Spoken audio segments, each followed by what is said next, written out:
Sparkle பொட்டிக்கில் ரொம்ப top hit product அப்படின்னா black print cotton salwar. இது வந்து நாங்கள் ஒரு 1000 சல்வார் வந்து சேல் பண்ணியிருப்போம்.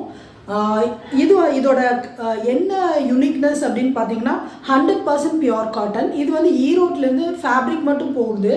அதுக்கப்புறம் அவங்க வந்து டோட்டலாக வந்து பிளாக்ல பிரிண்ட் பண்ணுவாங்க. இங்கே பாருங்கள், இப்படி அழகான பிரிண்ட் பண்ணுவாங்க. இது வந்து ஹேண்ட் பிளாக்ல பண்ணுவாங்க. அதுக்கப்புறம் அழகாக டிசைன்ஸ், இதுவும் எல்லாமே ஹேண்ட் பிளாக் தான். இது வந்து டை அண்ட் டை தான். உங்களுக்கு வந்து காட்டன் வேர் பண்ணும்போது உங்களுக்கு நல்ல வந்து கம்ஃபர்டபுள் ஃபீல் இருக்கும். உங்களுக்கு வந்து ஸ்கின் இரிட்டேட் ஆகாது, நல்ல ப்ரீதபிளாக இருக்கும். ஏன்னா நம்ம போட்டிருக்க ட்ரெஸ்ஸு கம்ஃபர்டபுளாக இருந்தால் மட்டும்தான் நம்மளால் நல்லா வேலை செய்ய முடியும். ஸோ அதனால் இந்த பிளாக் பிரிண்ட் காட்டன் இந்த வீடியோஸ் பார்க்கும்போது நீங்கள் ஒரு ட்ரெஸ் எடுத்து நீங்கள் ட்ரை பண்ணிங்கன்னா கண்டிப்பாக வந்து 4-5 ட்ரெஸ் நீங்கள் ரெகுலர் வேருக்கு யூஸ் பண்ணுவீங்க. ஸோ அந்தளவுக்கு வந்து யூனிக்கான collections, colours also very catchy. உங்களுக்கு இது வந்து பிடிக்கும். தேங்க்யூ.